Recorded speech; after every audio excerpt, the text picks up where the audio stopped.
Estou aqui com Humberto Dantas, que hoje está falando de princípios gerais da democracia. Terminamos o segundo bloco, vamos iniciar agora o terceiro bloco, né? E Humberto eu perguntei para você da crise na democracia, e aí a chave da crise da democracia é o parlamento, só para a gente encerrar o segundo bloco. Então, olha que importante, na verdade, o parlamento é a chave da ideia de democracia representativa.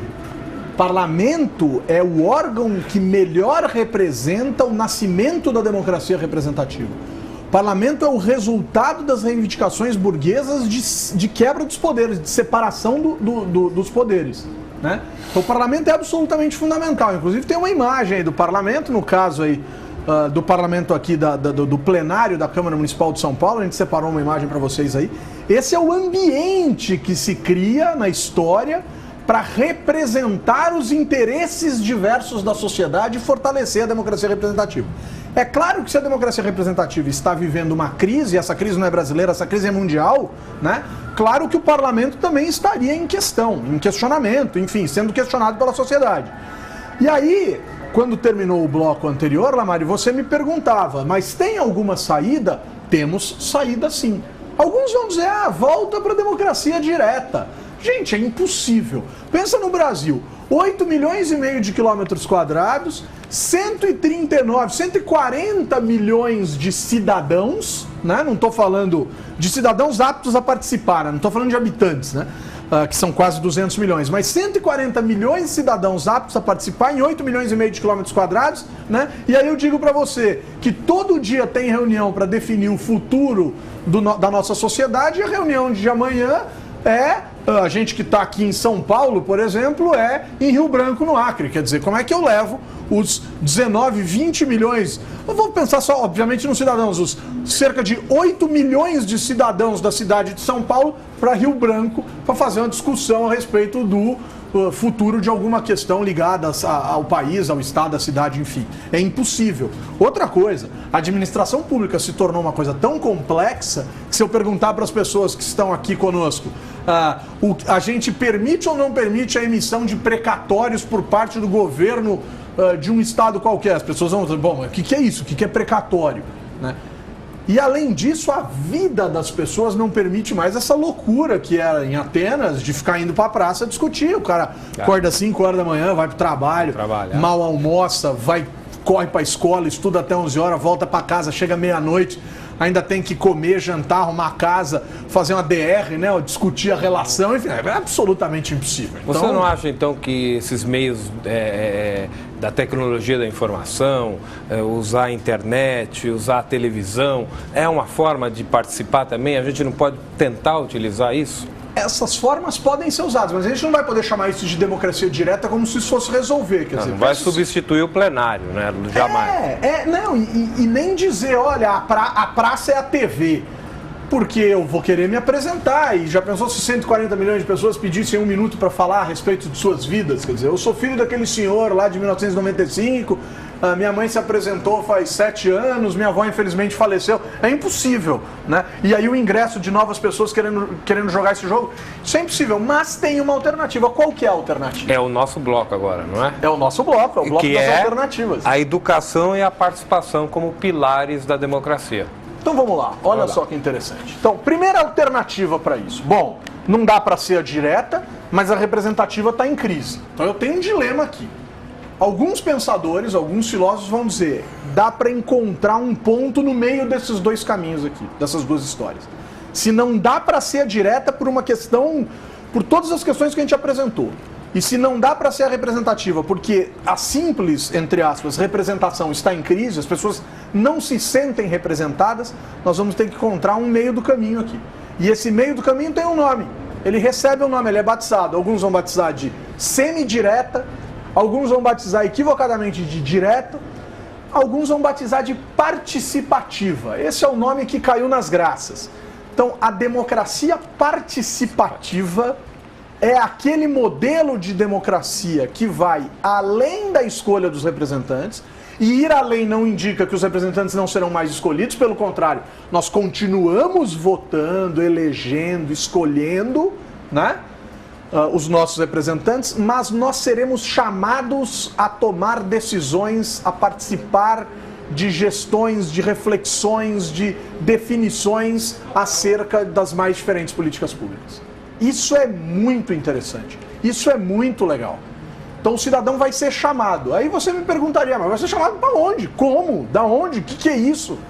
Existem formas mais consagradas, inclusive constitucionalmente consagradas, né? Por exemplo, que alguns chamam de democracia direta ou ferramentas de democracia direta. Eu gosto de chamar de ferramentas de democracia participativa. As ciências humanas permitem uma certa flexibilidade nessas definições, que são as ferramentas mais tradicionais, os plebiscitos, os referendos, as leis de iniciativa popular. Então vamos pensar num plebiscito recente, né? No final de 2011, por exemplo, o povo do Pará foi às urnas dizer se gostaria ou não que o seu estado, o Pará, fosse dividido em mais um ou mais dois estados, formando aí um conjunto de 1, 2 ou 3 estados. Os possíveis estados eram Tapajós e Carajás. Nenhum dos dois venceram, nenhum deles venceu a eleição, né? Ficou o Pará como Pará. Mas quem decidiu que o Pará ficasse ou que teria que ficar ou que ficou como Pará foi o cidadão. Tá vendo? Fui chamado para uma decisão. Fizemos isso em nível nacional em 2005, o referendo das armas, né? Ou do desarmamento, enfim. Fizemos isso em 93. Parlamentarismo e presidencialismo. Presidencialismo, parlamentarismo, monarquia ou república. Monarquia, né? república. Mantivemos a república presidencialista. Decisão nossa, decisão dos cidadãos. Então, somos chamados para esse tipo de decisão. Lei de iniciativa popular. Eleição de 2012. Né? Ficha limpa.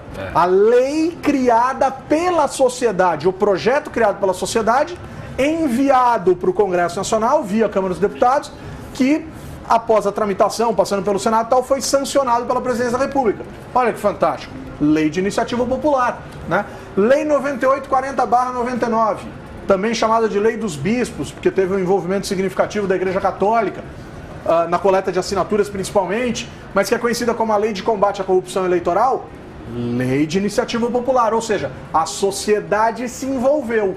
Então, olha que interessante esta tal democracia participativa.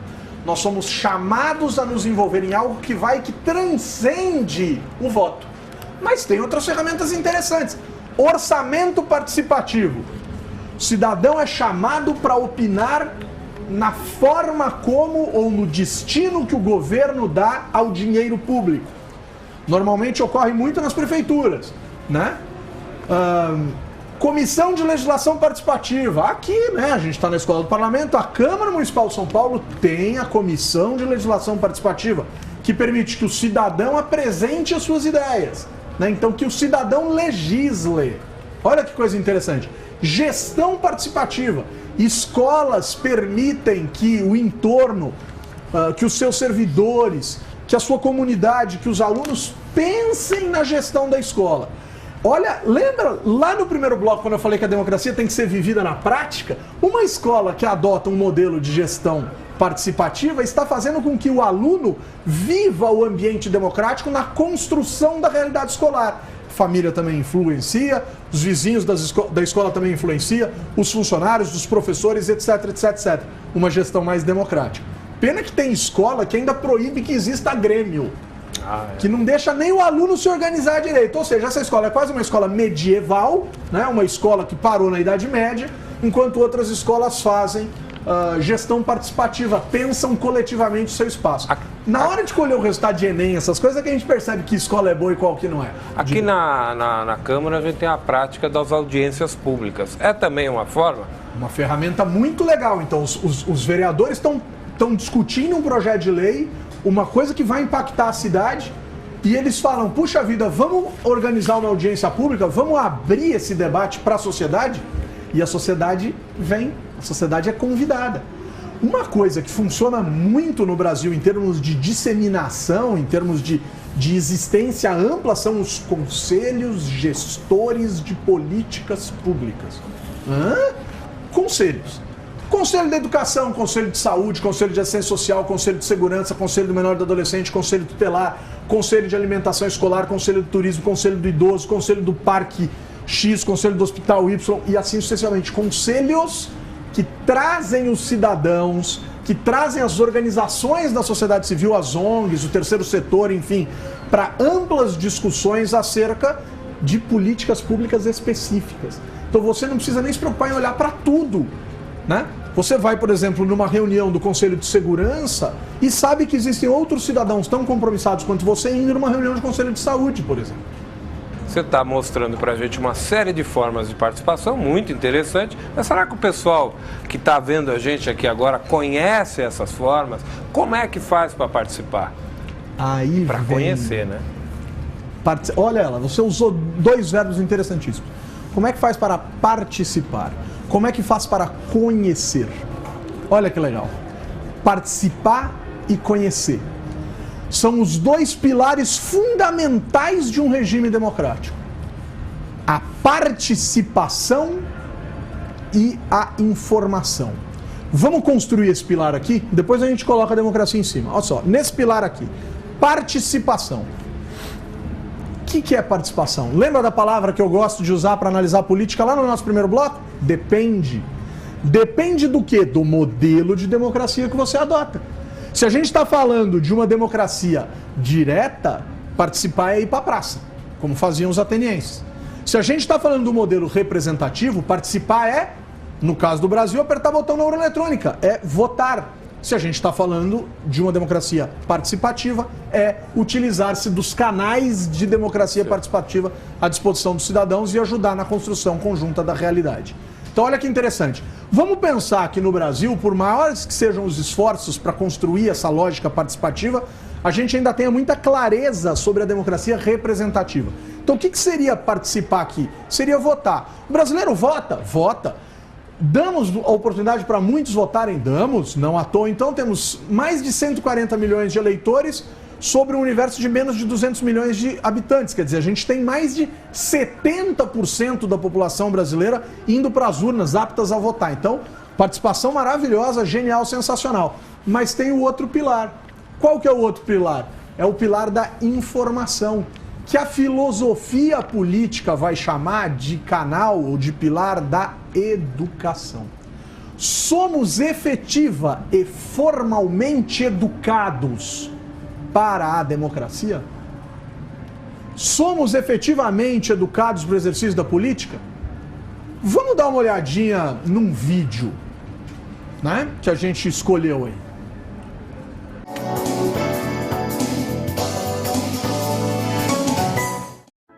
Todos os colegas de trabalho o veem como um membro da família. Ele vai sempre à minha casa. Minha esposa o chama de querido. Meus filhos o chamam de papá. Bebê Wishfield. Ele se preocupa tanto que dói. Na entrevista do nosso jornal desta noite, Bebê Whitfield fala com o nosso respeitado e venerado comentarista Edward R. Hero. Edward. Obrigado, Robert. Senhor Whitfield, nas últimas 24 horas, a sua imagem pública sofreu uma transformação radical de um assassino selvagem, sanguinário, para um delicado e meigo Bebê Whitfield. Isso não é só um esquema imoral e cínico para levar o público a amar o senhor. Ora, Edinho, de jeito nenhum. A propósito, você recebeu as flores que eu mandei? Oh, recebi. Elas são lindas. Obrigado. Ora, não há de quê.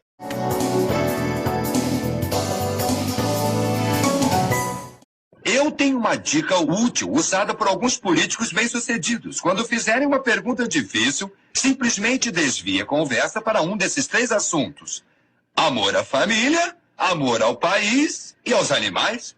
Ah, qual é, Roy? Isso é condescendente demais. É muito cinismo. É. Eu me recuso a descer tanto.